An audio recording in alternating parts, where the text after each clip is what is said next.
Under the Sakura sky, the cherry blossoms in Kyoto bloomed like a fleeting dream. Every spring, the city's air shimmered with soft pink petals drifting over stone streets, temple roofs, and the quiet waters of the Kamo River.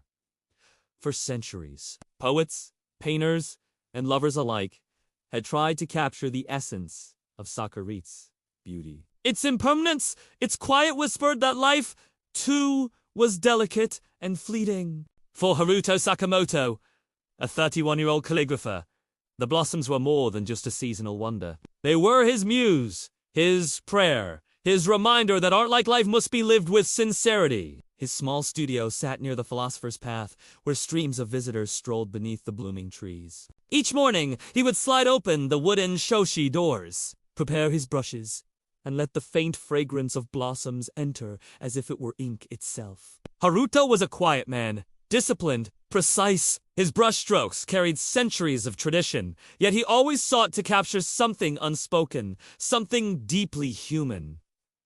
But lately, his hands trembled. He felt an emptiness, a lack of inspiration. The petals fell around him, but his art felt lifeless. He wondered if he was chasing shadows' forms without spirit. It was on such a morning that she appeared. The traveler, her name was Ilara Bennett, a traveler from England. She had come to Japan on a whim, escaping the weight of her corporate job and the monotony of days spent beneath fluorescent lights. Kyoto, with its blossoms, shrines, and timeless rhythm, felt like another world. She wandered down the philosopher's path in a light dress, carrying a small sketchbook. She wasn't an artist, not in the disciplined sense, but she loved to draw a moment's shadows of trees. Laughing children, temple bells swaying in the wind. Her sketches were clumsy yet alive. As the wind blew, petals rained down around her like confetti. She stopped in front of Haruto's studio, where a scroll hung outside, marked with bold, flowing characters: Ichi Ihor, Ichigo, Ichi-e. One encounter, one chance. The word struck her, resonating with something she couldn't name. She stepped inside. First brush, Haruto looked up, startled. The woman had hair, the color of chestnuts touched by sunlight, and eyes wide with wonder. She bowed slightly, an awkward imitation of the Japanese gesture, and smiled. "Excuse me," she said softly. "Your calligraphy. It feels alive." Haruto felt warmth rise in his cheeks. Few foreigners spoke to him about his art with such sincerity. "You understand the meaning?" he asked. She nodded. "A once-in-a-lifetime moment, isn't it? To meet? To share? Even if it's brief." Something in her voice stirred him. He invited her to sit. He prepared tea, silent but attentive, and watched as she traced her fingers over his brushes and scrolls, as if each object held a secret. "May I watch you work?" she asked. Haruto hesitated. His hand had felt heavy for weeks, yet something in her presence urged him forward. He dipped the brush in ink, exhaled, and pressed it to paper. This time, his strokes flowed with an ease he hadn't felt in months.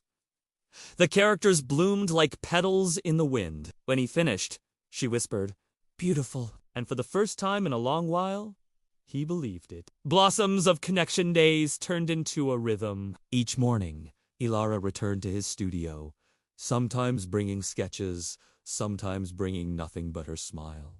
They walked beneath the cherry trees, their conversations weaving between silence and laughter. Haruto showed her the quiet gardens of Nanzangi, where koi swam lazily in sunlit ponds. He taught her the way to hold a brush, how to let ink breathe on the paper rather than control it. She, in turn, shared stories of London, of crowded trains and rain-soaked streets, of her longing for something beyond schedules and paychecks.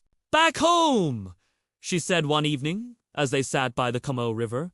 "Everything feels so rushed. Here, even the way petals fall feels sacred." Haruto watched her as she spoke, her eyes reflecting the soft glow of lanterns. He thought of how brief cherry blossom season was, how each petal carried both beauty and loss. He knew she would leave, and yet he could not stop his heart from blooming. The petal's truth. One afternoon, as the blossoms reached their peak, Haruto guided Ilara to Maruyama Park.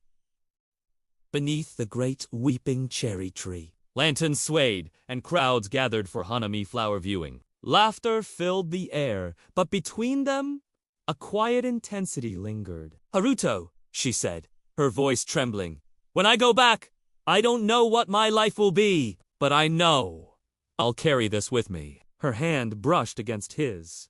The touch was tentative, fragile, yet undeniable. Haruto felt the world narrow to that single moment. Warmth of her skin, the scent of blossoms, the hush of eternity, inside something fleeting. He turned to her. "The Sakura teaches us that beauty exists because it ends.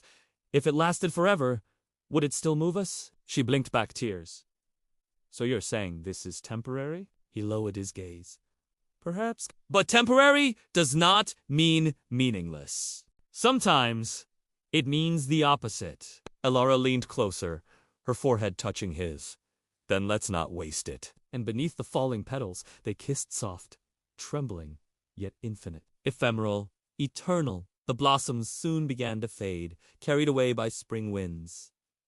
Elara's time in Japan drew to its close. On her final morning, she returned to Haruto's studio. He had prepared a scroll for her, his brushstrokes bold yet tender. "Ichirido, eien no shunkan, aien no shankan, an eternal momento." She held the scroll against her chest, tears slipping down her cheeks. "Thank you," she whispered, "for giving me something I'll never forget."